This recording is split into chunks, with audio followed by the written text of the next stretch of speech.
Okay, you guys, what is up? The King of Lightning is here today to do Hunter x Hunter 2011 episode 90 review. That is 9-0 of Hunter x Hunter.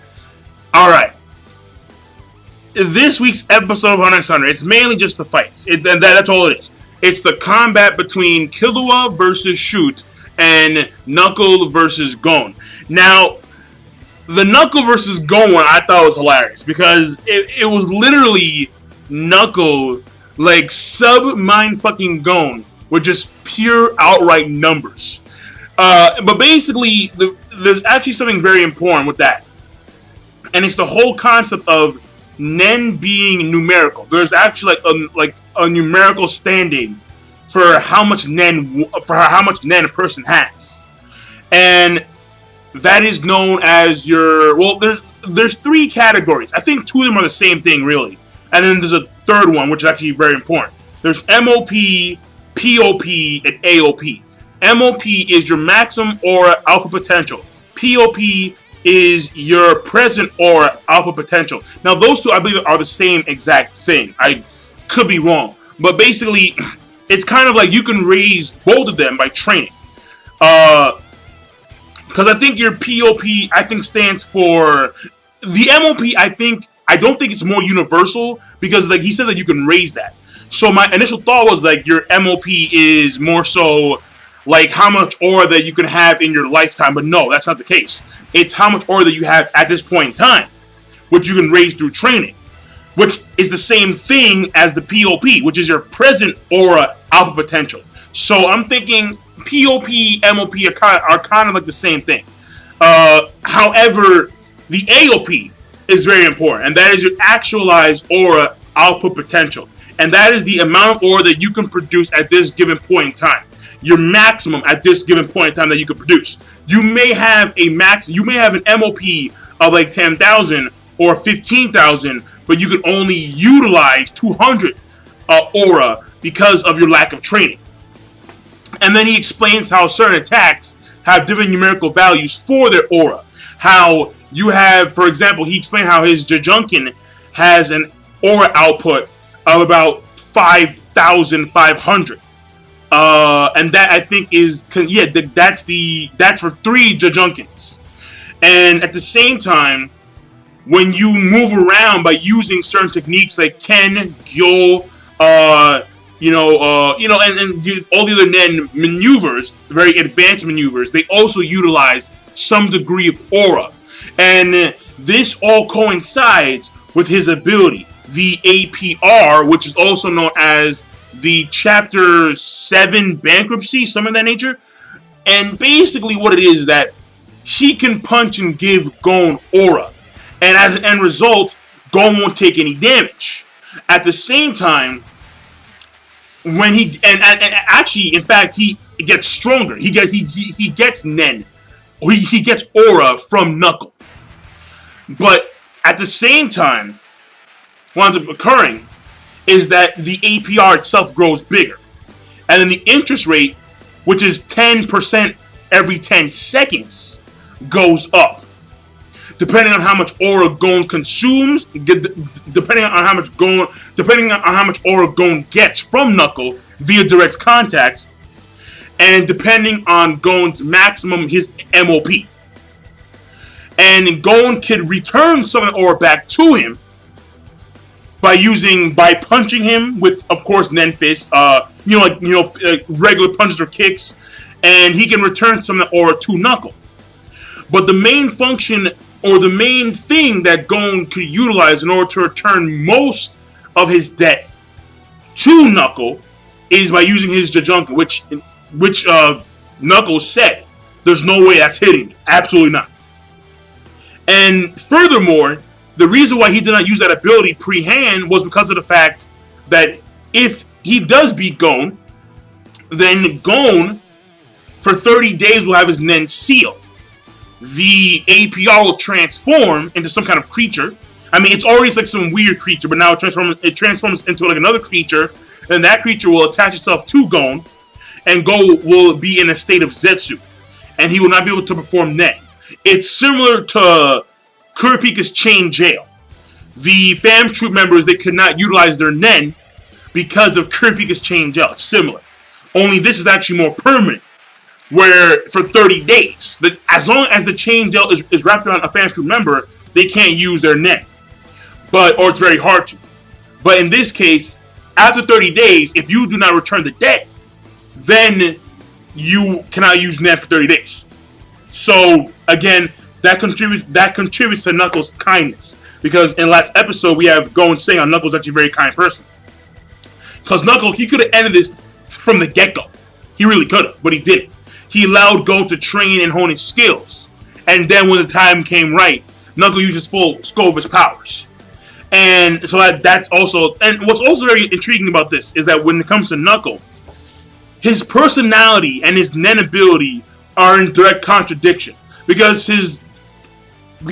not only in just look, because Knuckles, he looks imposing, intimidating, the whole get-up. I forgot what, again, the cool bar of hair going on.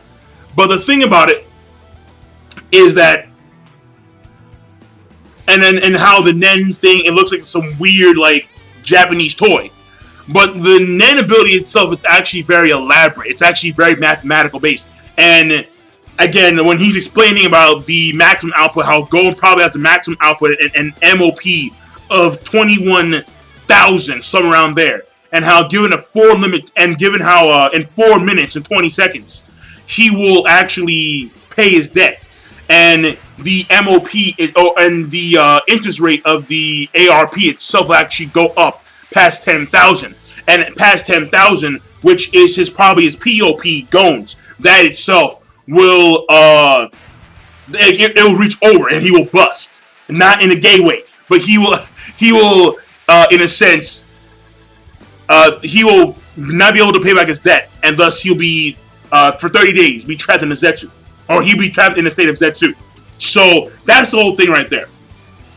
But again, when it comes to the MOP and the AO and the POP, I believe they're the same freaking thing, to be honest. But the main thing is the AOP. It is the amount of aura that Gon or any person can utilize at that point in time. So you can have a max of 10,000, but there's no guarantee that you can actually, like you can have an MOP of 10,000, but there's no guarantee that actually you can use all your 10,000 aura. So, and that's why we had Knuckle at that point in time. He said that his POP, which I believe again is his MOP. He said that it's 21,000 plus, and that's very accurate because he took into account the paper, the rock, not scissors because he didn't show scissors. He took into account the fact that Gon passed out the moment he tried to do his paper rock combo. The fact that they were fighting for about I think it was like 30 minutes. They were fighting without Gon using his Junket at all. So that's where he deduced that he got that. That's where Knuckle gets that value from.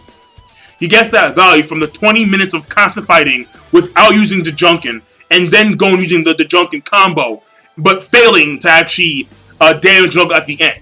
That's where he gets it from. So very accurate, very intelligent, very mathematical based, and I like it. To be honest, I like it a lot. Gon not so much because he kind of like, what the fuck, man? Like, yo, numbers. I'm a 12-year-old kid. Shit, pass out. We out. But that's the way it is. Now on the other hand, Killua, who probably would have gotten that, Killua has a different struggle, a much different struggle. It's worlds apart. All right. Shoot actually has a unique ability. All right, and we don't know what exactly happened, but Shoot has the upper hand in aura, in speed, and so on and so forth. And when Killua has his yo-yos and he's blocking all the hands, because Shoot has 3 floating hands, which Killua assumes that is a manipulator. Manipulation class. The thing about it is that when he attacks, there's a cage, and we don't know what that cage is for, but he attacks with like a palm thrust, shoot, and he actually catches Killua right here, and all of a sudden his left eye is gone. It's like, what's happening? I mean, he didn't realize it until later because he was running away. But the main point of this fight is to see the internal struggle of Killua's habits and what he's been taught for over a decade. Or I want to say what he was trained when he was a baby, but for a long period of time by his brother Lumi and by his family. How he was taught in certain situations, he has to run away, he has to avoid. If someone catches him off guard with certain attack and you don't know what it is, run away and back away. Always retreat when you don't know what's going on. The main point is to know your opponent, know your enemy, and then if you are in a position of advantage, then take the advantage. If you're not, then back the fuck away. That is the complete direct opposite from what we hear from Biscuit, from Morel, and actually when we see in Gon's own fighting style, where it's even though you may not be stronger than them when it comes to the Nen aura, or when it comes to the skills of that individual, you could still beat them given a certain environment, which was the whole thing that Biscuit was saying earlier, where someone of like C or E status can beat an A or B person given a certain circumstance or environment. But the problem here is that Killua is trying to fight his old assassin habits, and it's a real mental struggle. Like, he's really trying to fight it, and it's very hard because every time he tries to fight it, he always sees his brother Lumi egg him on to do this certain to retain his assassin habits. Furthermore, he actually gets saved at one point in time when Illumi in his mind says retreat. He actually retreats and then shoot misses, and he understands that at this point in time, that old habit, it actually saved him at that point in time, but it wasn't enough. So the whole thing with Killua right now at this point in time is that Killua, throughout the entire course of the series, and it's strongly exemplified in this episode, we see him at a constant tussle between the way he was raised and the way he wants to be. We're seeing him transform, or trying to transform, from the assassin to the actual hunter.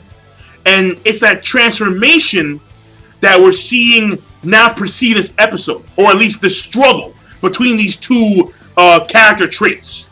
One that he was raised on, and one that he wants to be. So that's very important. So there's a huge amount of character growth and character development when it comes to Killua in this episode, because he's constantly fighting. There's a constant tussle, constant struggle. So the episode overall, all right, animation, again, it was on point. Pacing, it's mainly, again, it's the fight between these two. Oh yeah, and the last part, the last part where we have a narration scene and the fights are still ongoing right now. Like, they're still fighting. But the thing is that we get a scene of the Chimera Ant home base, and the queen, she feels a strong kick. Dun dun dun dun dun dun. The big boy's coming out. Big boy is coming out. He's like, yo, I'm here. What's good? Let me out. Set me free. That's the way it is. So it may be earlier than expected, because they expected 30 days or 2 months, I think it was, for the king's birth. I think he's coming a month early. Yeah, he's coming a month early. Like, yo, get me the fuck out. Get me the fuck out. Get me the fuck out. So, I can't wait. Oh, fuck. God damn, I can't wait. So, basically, yeah, that's the episode right there. So, when it comes to story progression, good. When it comes to character development and character growth, mainly Killua, good. When it comes to animation, good. Pacing, I think it was solid. Overall, I thought it was a good episode. I really did. The fight animation was pretty good. Knuckle, we see going out at the beginning, make his aura ball. Very impressive and obvious growth in his character combat scheme. And we see him do an aura ball because he can't see Knuckle. Knuckle's too fast. He's blitzing around like he's vanishing and shit. And then so I can't see him, but let me sense him through my aura. And he makes that ball. So there's an obvious growth. It's not end. It's just that, Gon freaks. He's a freak. He is praised by people like Razor and Biscuit and Knuckle. They praise Gon constantly for the sheer amount of aura that he has. He just has a lot of fucking aura for no goddamn reason. But his aura control sucks. It sucks. Let's be honest here. It sucks. So That's just the way it is right now. But again, remember the fact that Killua and Gon are 12 years old. They're 12 years old, and I forgot when, but Biscuit, I remember it was at one point in time with, I think it was Ken training, where they got to a point where it took her late 20s to get to. So obviously they're prodigies. It's just that unfortunately they get chucked in these circumstances where they're always, put in these tight situations. And if they were a little bit older, like 15 or 18, they would be devastated. They'd be devastated. With constant training like Biscuit's training, oh yeah, they'd be devastated. But, I mean, that's pretty much it right there. So episode rating overall, I'll give it a good. I thought it was a good episode. And I'm done. So King of Lightning, be sure, of course, rate, comment, and subscribe as always. Peace. Have a nice day.